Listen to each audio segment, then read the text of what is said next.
आप्पांच्या लघडपणाबद्दल मी तिटकारा दाखवला नाही. त्यांचा डाव माझ्या लक्षातच आला नाही असा भोळेपणाचा आव मी आणू लागले. तुम्ही किती मायाळू आहात. माझ्यासारखीला सगळी माणसं हिडीस करतात, पण तुम्ही किती अगत्य दाखवता, असं मी त्यांचं कौतुक सुरू केलं. आणि नुसत्या चहावर पाहुणचार न थांबवता शिराही दिला 1-2दा. या वरच्या हिरवळीला आप्पा फसले आहेत याचं प्रत्यंतर यायला वेळ लागला नाही. घरी निवांतपणा नाही, घटकाभरही डोळा लागत नाही घरच्या आदळी आपटीत. अशी कुरकुर करीत दुपारची वामकुक्षी करायला माझ्या मिऱ्हाडीच यायची इच्छा आप्पांनी प्रदर्शित केली. मी त्यांना कसलेही आढेवेढे न घेता रुकार दिला. मी पूर्वतयारी आधीच करून ठेवली आणि आप्पा घरी येताच हसत मुखानं त्यांचं स्वागत केलं. आज घरीच कशी तू? मला वाटलं तू यावेळी कुठंतरी गेली असशील आणि पोरटी नाही दिसत कुठं. तुम्हाला निवांतपणा हवाय ना आप्पा, म्हणून मुलांना धाडलंय अक्कांच्या घरी. आता स्वस्त पडा तुम्ही. मीही जाते जोशांकडं, त्यांचं मेतकूट करून द्यायचंय. 4-2 आणे मिळतील ते का सोडा. 4-2 आण्यांचीच कथा ना. ही घे अधेली आणि जाऊ नकोस तू कुठं, बस इथंच. पण घरात माशा मारीत बसायचं कशाला?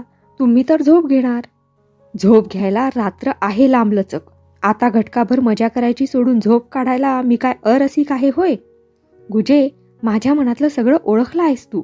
उगीच ओढून चंद्रबळ आणू नकोस. ये बैस अशी माझ्याजवळ. तुम्ही पोरी भारीच आढ्यतेखोर. इश्शा आप्पा, लोक काय म्हणतील? आणि तुमच्या काकूंना कळलं तर त्या तुमची नी माझी काय शोभा करतील याचा काही विचार? सगळा विचार केलाय मी गुजे. लोकांना काय कळणार आमच्या घरच्या गोष्टी? आणि आमची जगदंबा तरी कशाला येते इथं मरायला? आणि हे बघ गुजे, आज तरी त्या बयाबाईचं भय मुळीच नाही. ती आज गेली आहे शेजार गावच्या पाताळेश्वराला. रात्रीची पालखी करून मग येणार आहे परत. बसू दे ती पाताळेश्वराला प्रदक्षिणा घालीत. आपण आपलं इथंच. ये जवळ की मी येऊ तिथं. पण आप्पा, भय वाटतं मला. तुम्हाला म्हातारपणी. गुजे, पेन्शन घेतली न केस पिकले म्हणून म्हातारा नको म्हणू मला. तरण्या पोरा इतकंच हे आहे अजून माझ्या अंगात. अगं, माझी ती कैदाशीन जिवंत आहे म्हणून, नाहीतर फिरून लग्न करून नवा संसार रंगवून दाखवीन अजून. आहेस कुठं तू?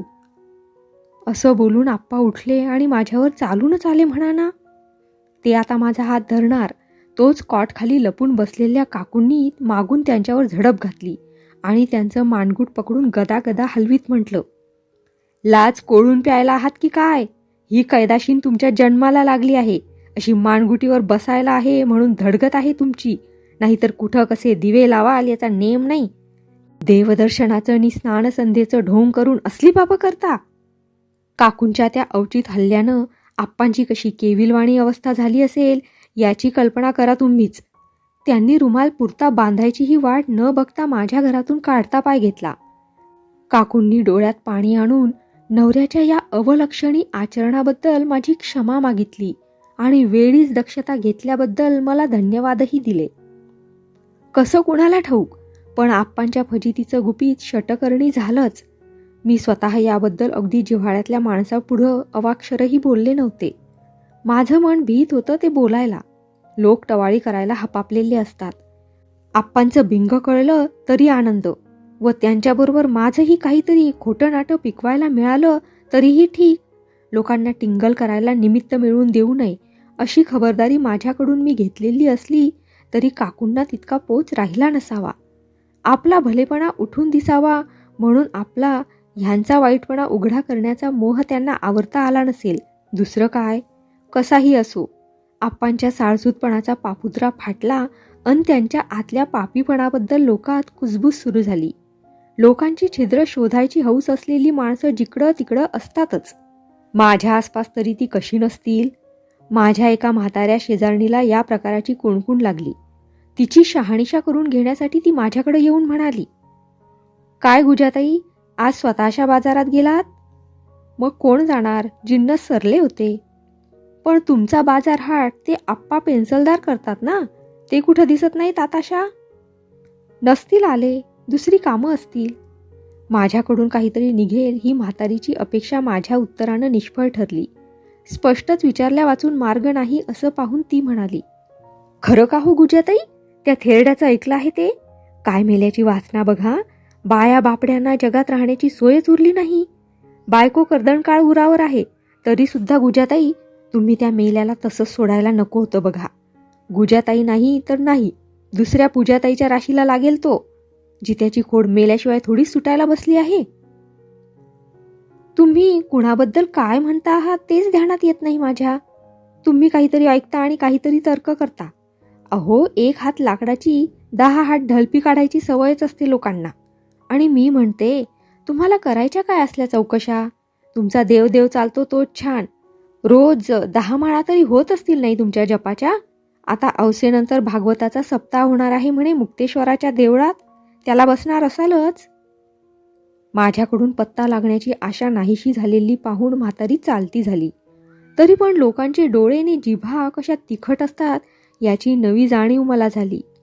पहिल्यांदा मला वाटायचं, ज्याला त्याला स्वतःच्या काळज्या कटकटी खूप आहेत, दुसऱ्यांच्या उसाभरी करायला सवड कुणाला असणार. पण आपली कामं बाजूस पडलीत तर पडेनात. दुसऱ्याच्या कुलंगड्यात लक्ष घालण्यात लोक आनंद मानतात हेच खरं. मामलेदारीणबाई आणि आप्पा ही 2 माणसं वगळल्यास माझ्या स्वतंत्र जीवित यात्रेत मला जी माणसं भेटली ती चांगलीच भेटली. जग दुष्ट माणसांनी भरलेलं आहे. हातात पायपूस घेऊन सावधपणे वागलं पाहिजे असा उपदेश कित्येक धूर्त आणि अनुभवी माणसं करतात. पण या उपदेशापेक्षा रावजींचे विचार मला अधिक बरे वाटतात. ते म्हणत असत, दुष्ट मनुष्य असा जगात निपजतच नाही. परिस्थिती ही एखाद्याला दुष्ट बनवते. स्वभावतः सर्व माणसं सुष्टच असतात. आपण वाकडेपणा स्वीकारला नाही तर इतर लोकही आपणाबरोबर सरळपणानं वागतील. जगाच्या हेटाळणीमुळे वैतागलेला एखादा माणूस पीडादायक होईलही, पण तेवढ्यावरून जग भूतपिशाच्यांचं आणि राक्षसाचं आहे असं मानू नये आणि हताश तर मुळीच होऊ नये. जगाकडं आशावादी दृष्टीनं पाहिलं म्हणजे त्यात भरलेला रमणीयपणा अनुभवता येतो. एखादं काटेरी झुडूप उगवलेलं दिसलं म्हणून सगळी फुलबाग टाकाऊ ठरत नाही. क्वचित एखादा विंचू निघाला म्हणून सगळ्या घरभर विंचूच आहेत असं मानून त्याचा त्याग करतो का कोणी? रावजींचे हे विचार मला नेहमी आठवतात आणि मामलेदारीणबाई किंवा आप्पा यांच्यासारख्या विंचवाची आठवणही न होता अक्का, बापू, बाळाभाऊ नि वारुताई सारख्या प्रेमळ आणि उपकारी माणसांच्या आठवणीत मन आनंद पावतं. वाटचाल करायला धीरही येतो. तरी देखील सावधपणानं वागण्याचा अनुभवी लोकांचा उपदेश अगदीच अनाठाई नसतो असं केव्हा केव्हा पटतं. दुर्गाबाईंच्या बाबतीत तर हा सावधपणा अवश्य होता असं मला आता वाटतं. आधी उमगलं असतं तर किती बरं झालं असतं. माझ्या प्रपंच वस्तू भांडाराचा छान जम बसला. वारुताईची जोडगण मिळाल्यामुळं तर त्यातला अपुरेपणा नाहीसा होऊन विपुलता निर्माण झाली. साहजिकच प्राप्तीचं मानही वाढलं. काही वरची कामं मोलानं करून घेऊनही आमच्या प्राप्तीतून उरायला लागली. 3-4 वर्षात आमच्यापाशी आमचं पोट भागून 1000-1500ची माया उरली. आशा विश्वासच्या अंगावर तोळा मासा सोनंही झालं. आशा आताशा शाळेला जाऊ लागली होती व तिचा गळा चांगला असल्यामुळं वारुताईनं तिचं गायन क्लासातही नाव घातलं होतं. थोडक्यात सांगायचं म्हणजे पगारदारांच्या बायकापेक्षा आम्ही अधिक सुखसमाधानात होतो. अशा स्थितीत दुर्गाबाईनं आमच्या घरात पाऊल टाकलं. वारुताई निराधार विधवा म्हणून माझ्याकडे आली तर दुर्गाबाई नवऱ्यानं टाकलेली म्हणून. आपला नवरा छंदीफंदी कसा आहे, त्यानं एका थिल्लर पोरीशी लग्न केलं आहे, ती आपला किती छळ करत होती व आपल्या गरीब स्वभावामुळं आपण किती यातना सोसल्या याची दुर्गाबाईनं रडून भेकून सांगितलेली कहाणी ऐकून कुणाच्याही मनाला पाझर फुटला असता. मला आणि वारुताईला तिची कीव आली आणि आमच्याजवळ राहून तिला सुख लागत असलं तर लागेना का अशा विचारानं आम्ही तिला थारा दिला. 1-2 महिने ती अगदी छान राहिली. तुमचे माझ्यावर अगणित उपकार आहेत, तुम्ही दोघी मला आई बहिणीसारख्या लाभलात असे तिचे उद्गार वारंवार निघायचे. आम्हालाही धन्यता वाटायची ते ऐकून. कामही अंग मोडून करायची ती. आशा विश्वासचं करण्यात वारुताईप्रमाणे तिनं अगत्य दाखवलं. मला एक चांगली मैत्रीण लाभली असं समाधान तर वाटलंच, पण आशा विश्वासना आणखी एक प्रेमळ मावशी मिळाली हा लाभ मला अधिक मोलाचा वाटायला लागला. पण दुर्गाबाईचा हा कामसूपणा, मायाळूपणा नाटकी होता असं हळूहळू दिसून यायला लागलं. प्रथमतः डोकं दुखतं, पोट दुखतं, थंडीच वाजून आली अशा दुसऱ्याला न उमगणाऱ्या सबबी काढून ती काम टाळू लागली. आम्ही प्रथम फसलो आणि तिचे लाड आमच्याकडून होतील तितके पुरवले. डॉक्टरांकडून तपासणी करावी असंही आम्हाला वाटलं, पण दुर्गाताईनंच नकार दिला. ती म्हणाली, असल्या किरकोळ दुखण्यासाठी डॉक्टरकडं कशाला धावायचं? ते श्रीमंती चोचले करायला आपण इनामदार, सावकार आणि रावसाहेब, रावबहादूर थोडेच आहोत. सुंठीनं बरी होतात आमची दुखणी. दुर्गाबाईला आम्ही घरगुती औषधं द्यायला लागलो. औषधं दिल्यावर ती बरी झाल्याचं दाखवायची, पण 4 दिवसांनी दुसरी कसली तरी कुरकुर सुरू व्हायची तिची.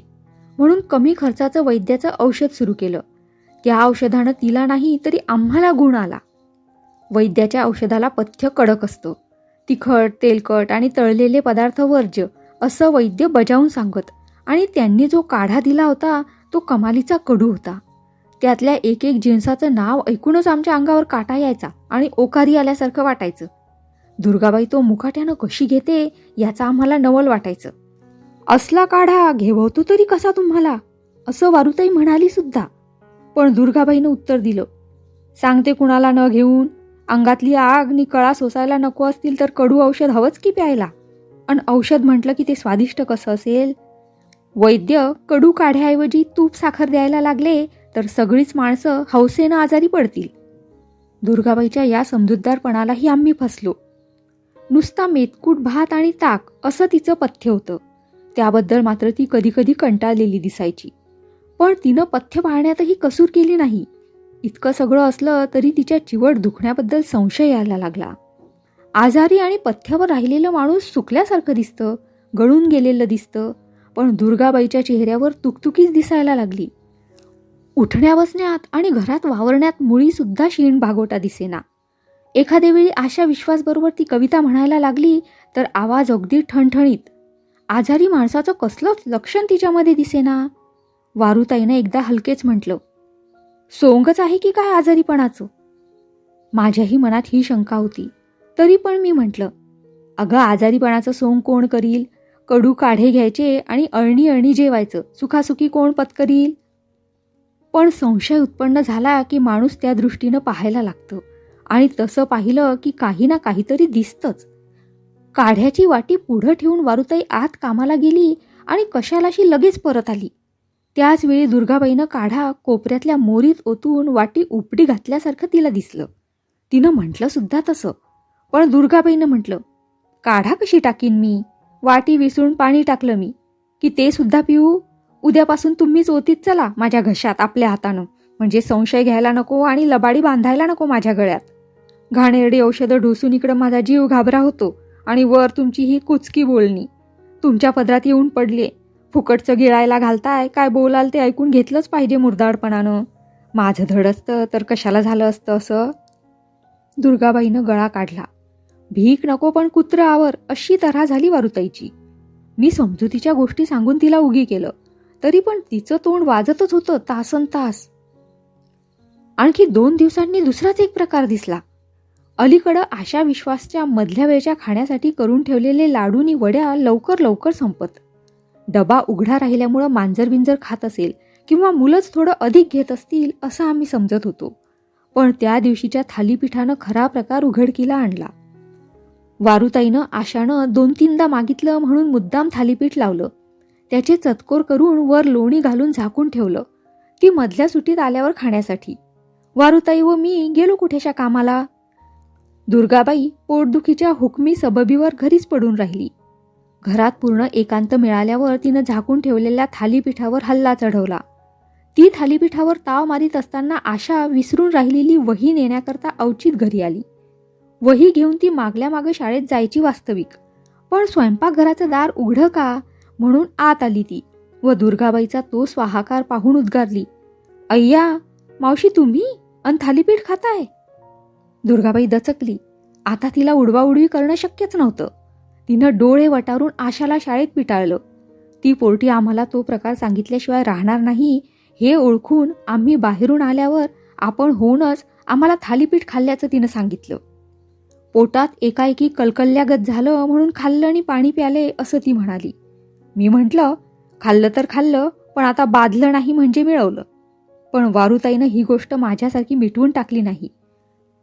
ती गालातल्या गालात हसत डोळे मिचकावत म्हणाली, वरचे वर कलबलतं वाटतं दुर्गाबाईंच्या पोटात. तरी म्हटलं फडताळातले जिन्नस. हा टोमणा वर्मी लागून दुर्गाबाई चवताळून उठली. तर ग तुझ्या लाडू वड्यांचे डबे मीच फस्त करते. आग पेटलीये ना माझ्या पोटात. आपण अगदी वायू भक्षण करून जगत असतील असं तोंडाला येईल ते बडबडायला लागली. तिचा त्यावेळचा आवेश बघून ती आजारानं दुर्बल झाली असेल असं कोणालाही खरं वाटलं नसतं.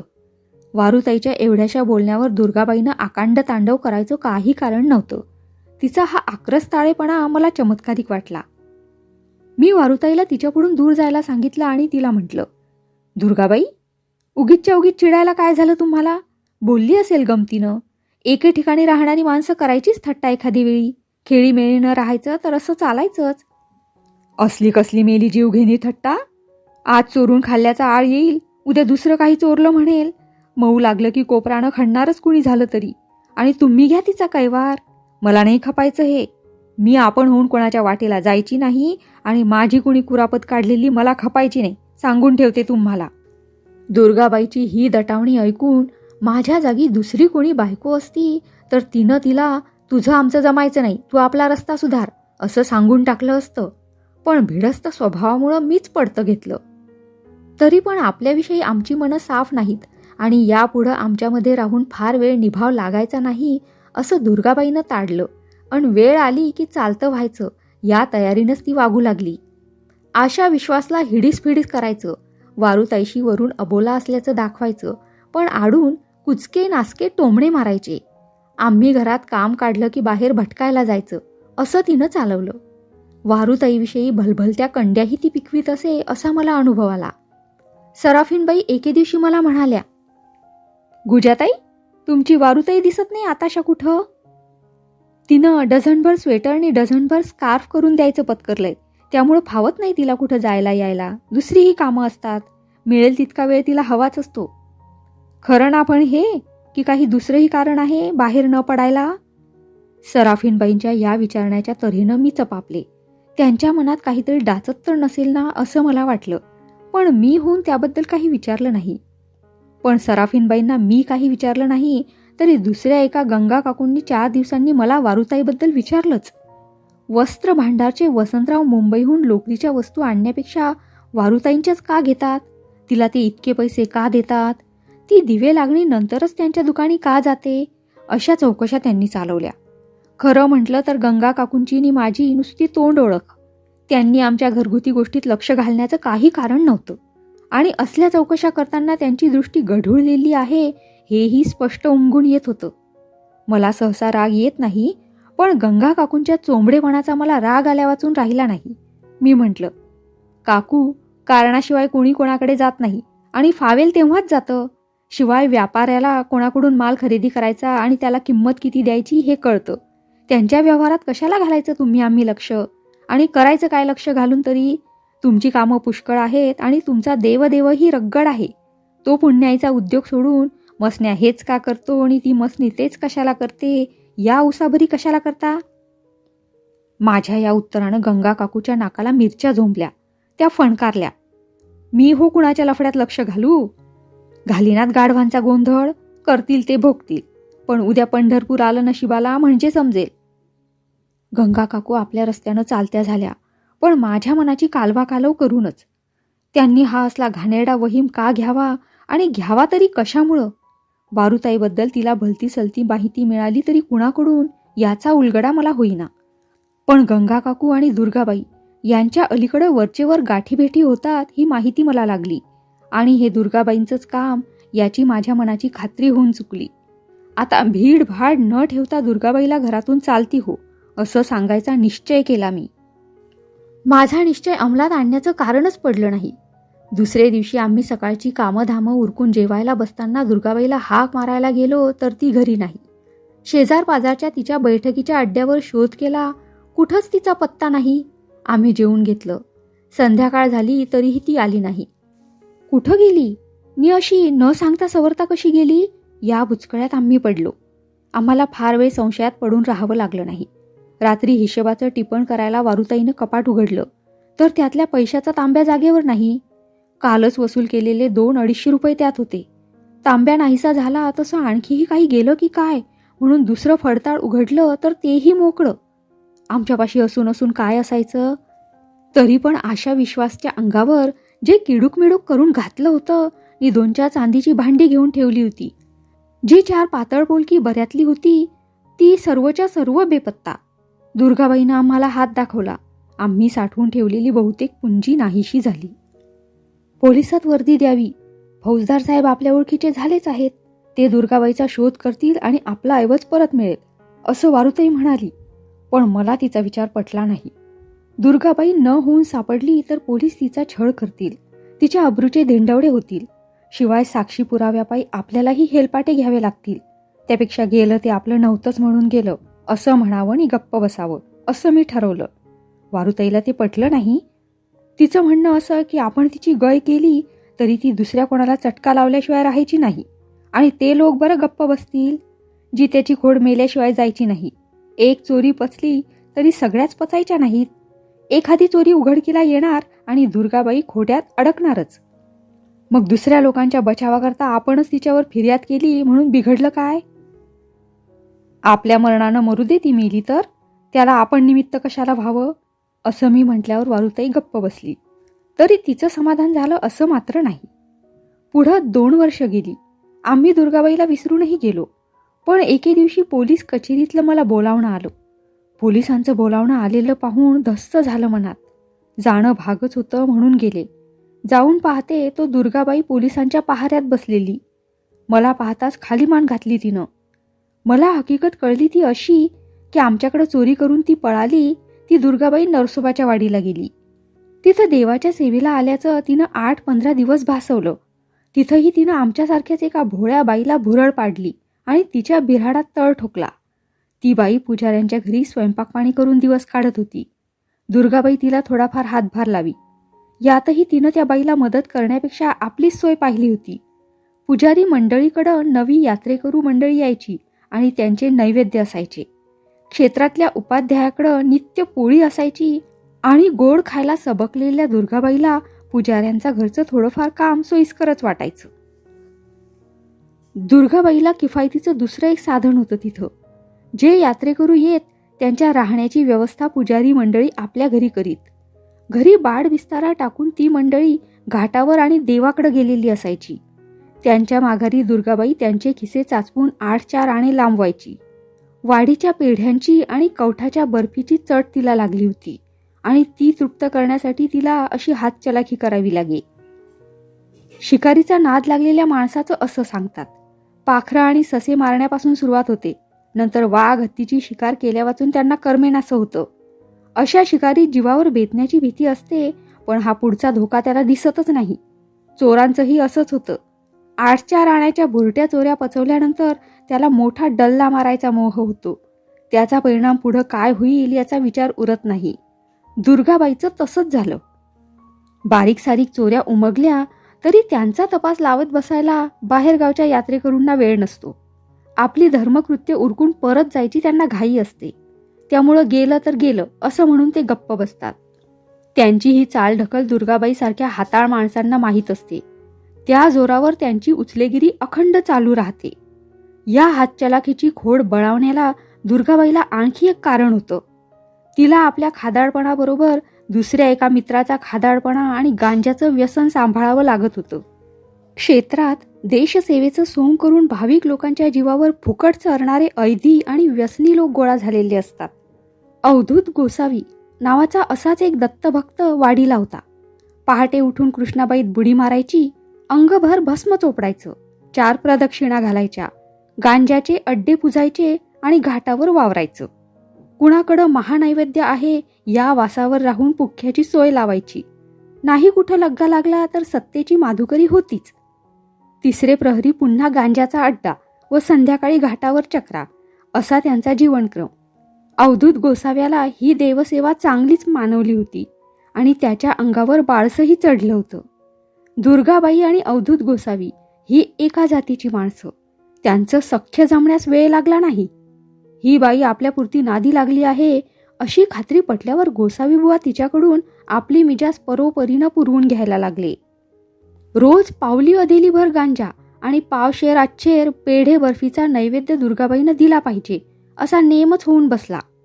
ही खंडणी भरण्यासाठी तिला हा चोरीचा धंदा चालू ठेवण्यावाचून दुसरा मार्ग कोणता होता? एके दिवशी एक मुंबईकर पाहुणे पुजाऱ्याकडे आले. उतार वयात तिसऱ्या कुटुंबाला झालेल्या मुलाची मुंज दत्तापुढं करण्याचा त्यांचा नवस होता. तो फेडण्यासाठी ते आले होते. गृहस्थ चांगला संपन्न होता हे त्याच्या पोशाखावरून आणि बायको मुलाच्या अंगावरल्या सोन्या मोत्याच्या जिन्सावरून सहज दिसणार होतं. महापूजा, महानैवेद्य, मुंजीचं सहस्त्र भोजन असे त्यांचे बेत होते.